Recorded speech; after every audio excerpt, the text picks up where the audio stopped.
मेरे प्रिय बच्चे, दिव्य हवाएं चल पड़ी हैं। आंधियों का एक पूरा बवंडर आ रहा है और इस तूफान में वो सभी लोग ध्वस्त होने वाले हैं जिन्होंने दूसरों को पीड़ा पहुंचाकर स्वयं को जीवन को खुशहाल बनाने की योजना रची थी। उनकी योजनाएं अब नियति की योजना के आगे विफल होने वाली है। अब विरोधाभास की घड़ियां नहीं रहेंगी। जीत का नया आगमन हो चला है और तुम इस आगमन के साक्षी होने वाले हो। तुम अब वो महसूस करने वाले हो जो कुछ खास लोगों को ही अनुभव करने का अवसर मिला है। तुम दिव्यता के उस एहसास को अब जी सकोगे जिसे जीने की कल्पना बहुत से अच्छे अच्छे लोगों ने की है किंतु उसे प्राप्त ना कर सके हैं। मेरे प्रिय, तुम्हें अपनी जीत को आकर्षित करने के लिए, उसे साकार बनाने के लिए हर हाल में इस संदेश को पूर्णतः अंत तक सुनना ही होगा। चाहे परिस्थिति कैसी भी हो, चाहे तुम कहीं भी हो, तुम्हें इस संदेश को बीच में छोड़कर जाने की भूल नहीं करनी है। मेरे प्रिय बच्चे, अब प्रेम की घड़ियां आने वाली हैं। तुम अब तक जिस उम्मीद में जीवन जीते आए हो, अब तुम्हारी वह उम्मीद विफल नहीं होगी। तुमने अब तक गलत लोगों से आशाएं लगा रखी थी, लेकिन अब तुम्हारी आशाएं मुझसे होंगी।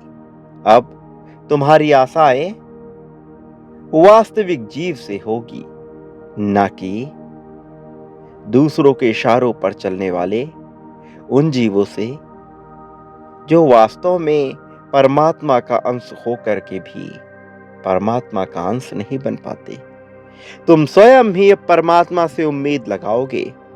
अब तुम्हारी उम्मीदें ईश्वर ही साकार करने वाला है, अर्थात मैं तुम्हारी उम्मीदों को सच्चाई में बदलने वाला हूं।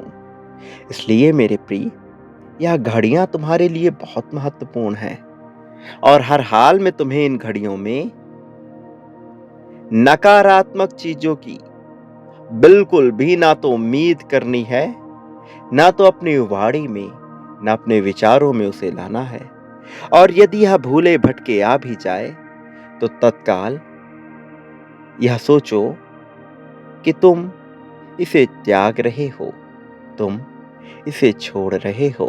तुम्हें जीत की ओर बढ़ना है, तुम्हें सही दिशा में कदम बढ़ाना है, लेकिन तुम सही दिशा में कदम बढ़ा नहीं पा रहे क्योंकि तुम्हारे मन में रह रहकर विभिन्न प्रकार के नकारात्मक, अनर्गल, अनावश्यक और निरर्थक विचार उत्पन्न होते रहते हैं, जो तुम्हें पीछे की ओर ढकेलते रहते हैं, जो तुम्हें अपनी तरफ खींच करके बहुत पीछे ले जाते हैं, जो तुम्हारे पतन का कारण बन जाते हैं। लेकिन तुम्हें कुछ चीजों का विशेष ध्यान रखना है। सबसे पहले, ये तुम्हारे मन में कोई भी नकारात्मक विचार आए तो उन क्षणों में उस नकारात्मक विचार को लिख लो और यह लिखो कि तुम इसके बारे में बाद में विचार करोगे। और इन क्षणों में जबकि तुम पर यह नकारात्मक विचार आ रहा है, कुछ महत्वपूर्ण कार्य करोगे। वह कार्य जो तुम्हारे लिए करना अनिवार्य है उसे तत्काल करो और जो भी नकारात्मक विचार आए उसे ऐसा लिखो कि इसके बारे में तुम बाद में विचार करोगे। और धीरे धीरे तुम पाओगे कि तुम्हारे अत्यधिक विचार विलुप्त हो रहे हैं। तुम पाओगे कि तुम स्वतः ही ध्यान की मुद्रा में जा रहे हो।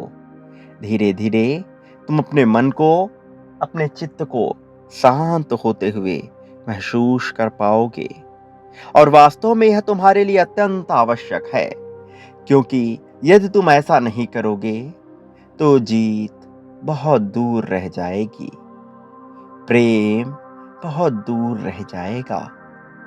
अपने अब तक के जीवन काल में तुमने प्रेम की बहुत अभिलाषा रखी है, लेकिन बदले में तुम्हें प्रेम हासिल ना हो सका है। लेकिन अब वह दिन दूर नहीं जब तुम प्रेम को ना केवल महसूस करोगे, ना केवल उसे जी पाओगे, बल्कि उसका आलिंगन जिस क्षण चाहोगे उस क्षण कर पाओगे। उसे अपना होने का एहसास दिला भी पाओगे और महसूस भी कर पाओगे।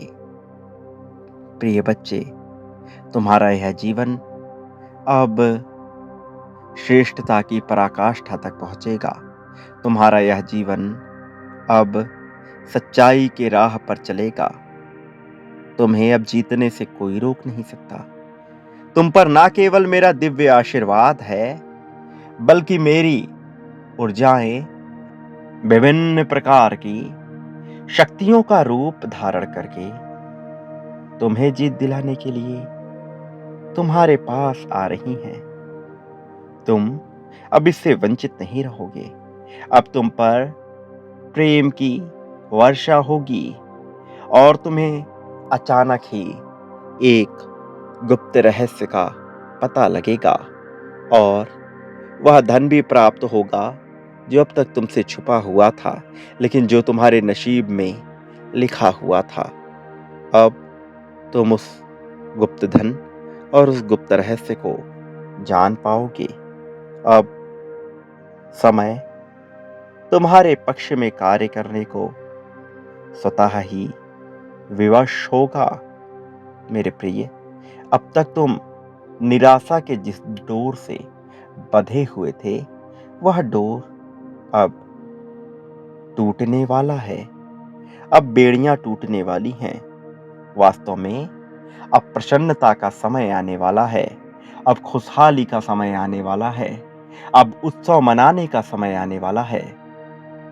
मेरे प्रिय, तुम्हारे जीवन में वो सभी लोग जो तुम्हें हारते हुए देखना चाहते हैं, जो तुम्हारी जीत को जरा भी भुना नहीं पाते हैं, अब वह स्वतः ही जलेंगे। और इसका कारण ये नहीं कि तुम ऐसा चाहते हो, इसका कारण ये भी नहीं कि उन्होंने ऐसा किया, बल्कि इसका कारण ये है कि अब उनके कर्मों का फल उन्हें प्राप्त होने वाला है। क्योंकि नियति की यही मांग है और नियति की मांग और नियमों के विपरीत ना तो कोई देवता जा सकता है, ना ही कोई देवदूत। फिर भला एक साधारण सा मनुष्य, एक साधारण सा जीव कैसे जा पाएगा? उसे अपने कर्मों को भुगतना ही पड़ेगा। ये वर्ष लोगों को बहुत कुछ सिखाने के लिए आया है। यह वर्ष बहुत सी परिस्थितियां घटित करेगा, ऐसी परिस्थितियां जो मनुष्य को मजबूर कर देंगी अपने अहम को मारने के लिए। ऐसी परिस्थितियां जो मनुष्य को मजबूर कर देंगी अपने भीतर के शैतान को समाप्त करने के लिए। ये परिस्थितियां चली हैं, इनसे अब कोई बच नहीं पाएगा। और इस विनाश की घड़ी में जो बचेगा वह केवल कुछ पुण्य आत्मा होंगे। और तुम इसी प्रकार की एक पुण्य आत्मा हो जो अब इस विनाश की घड़ी में बचेगा।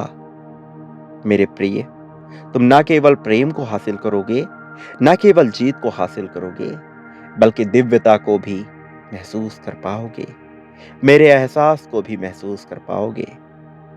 मेरे संरक्षण को भी पूर्णतः महसूस कर पाओगे।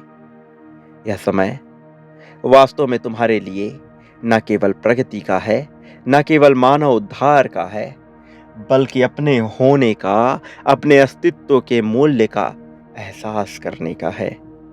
और यह होकर रहेगा, इससे तुम्हें वंचित नहीं रखा जा सकता। ये समय आ चला है जब तुम पुष्प की भांति खिल उठो। ये समय आ चला है जब तुम्हारे भीतर की मधुरता से इस समाज का कल्याण हो, इस सृष्टि का कल्याण हो। अब तुम अपने असली उद्देश्य को पहचान पाओगे। अब तुम निरुद्देश्य नहीं रहोगे। अब तुम बेवजह की निरर्थक प्रयासों में नहीं फंसोगे, बल्कि अपने जीवन की सच्चाई को देख कर सही राह पर चलोगे। मेरे प्रिय बच्चे, एक बात सदा याद रखना, कि चाहे जो भी हो जाए, मैं तुम्हारा साथ कभी भी किसी भी परिस्थिति में नहीं छोड़ूंगा। मेरे आने वाले संदेशों की प्रतीक्षा अवश्य ही करना। ऐसा करना तुम्हारे लिए आवश्यक है। ऐसा करके तुम उन संकेतों को समझ पाओगे जो जानना तुम्हारे लिए जरूरी है। मेरे प्रिय, मुझसे अवश्य जुड़े रहना।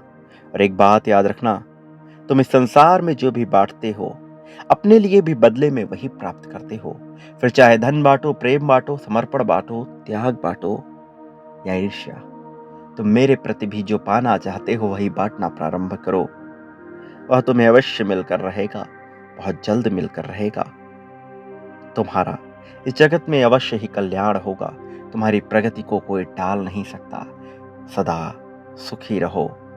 तुम्हारा उत्थान होगा।